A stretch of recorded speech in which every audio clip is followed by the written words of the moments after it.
নমস্কার বন্ধুরা, আবার চলে এসেছি দুই দিদি রান্নাঘরে। তো আজকে একটা রান্না করব হলো বরলি মাছের টক করব। এই যে এই সাইজের বরলিগুলো ফ্রিজে রাখা ছিল, একদম ধুয়ে টুয়ে তো বের করে যে নুন হলুদ মাখিয়ে রেখেছি। তার জন্য লাগবে পোস্ত বাটা, লঙ্কা আর পোস্ত দিয়ে বাটা করেছি, 1.5 চামচ পোস্ত আর 4খানা লঙ্কা, আর ফোড়নে লাগবে হলো গিয়ে ঝিরি সর্ষাটা আর কালো জিরা, আর লাগবে নুন, হলুদ, কাশ্মীরি লঙ্কার গুঁড়ো, একটু চিনি লাগবে, আর লাগবে তেঁতুল। এইভাবে কিভাবে রান্না করব, তো এই কটাই জিনিস লাগবে। কিভাবে রান্না করব পাশে থাকুন, দেখতে থাকুন।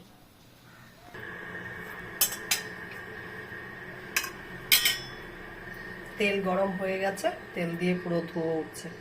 এই অবস্থা এখন আমি মাছগুলোকে ভেজে নিব।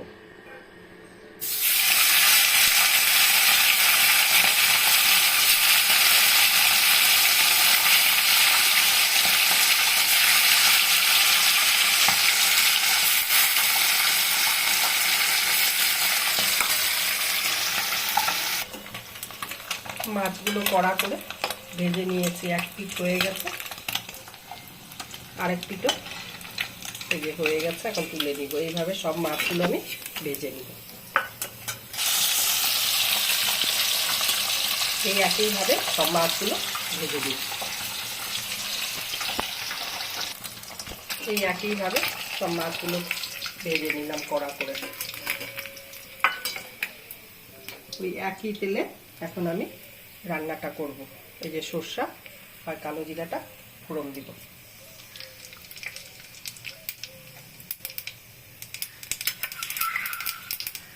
আর পোস্ত আর লঙ্কা বাটাটা দিব। এটা সর্ষা বাটা দিয়ে করলেও ভালো লাগে, যেহেতু আমি সর্ষাটা খেতে পারি না সেহেতু আমি পোস্ত বাটা দিয়ে করি। সর্ষে পোস্ত মিলিয়ে বাটা করলেও হবে।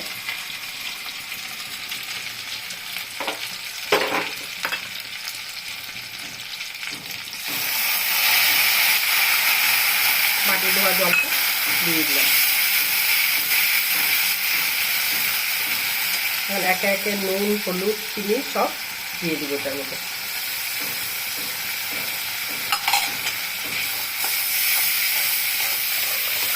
দিয়ে ভালো করে কষাবো। মশলা দিয়ে তেল ছেড়ে দিয়েছে পুরো। এমনিতে তেলটা একটু বেশি দেওয়া আছে, আর এটাকে ভাজবো না। এখন এই অবস্থায় আমি জল দিয়ে দিই।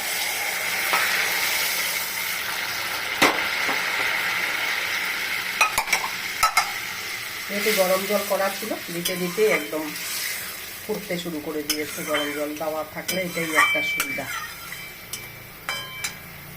এখন আমি মাছগুলো দিয়ে দিব।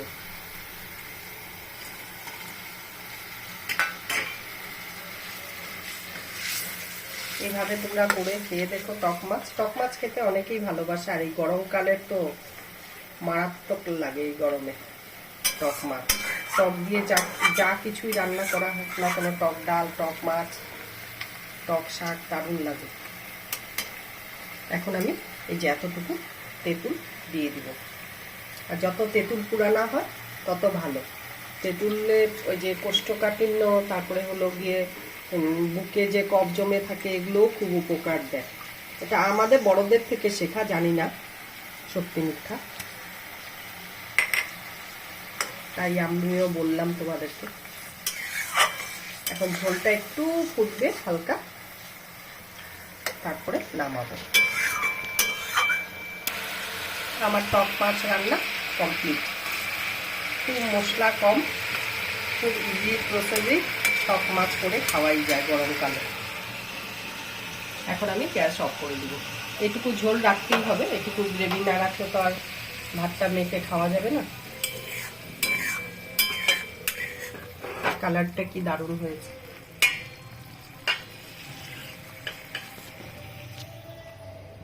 তো আমার টক মাছের রেসিপিটা কেমন লাগলো আপনাদের কাছে, আপনারা কমেন্ট করে অবশ্যই বলবেন। ইউটিউব থেকে দেখলে পরে পাশে দেওয়া বেল আইকনটা প্লিজ প্লিজ প্রেস করবেন আর কমেন্ট করে বলবেন।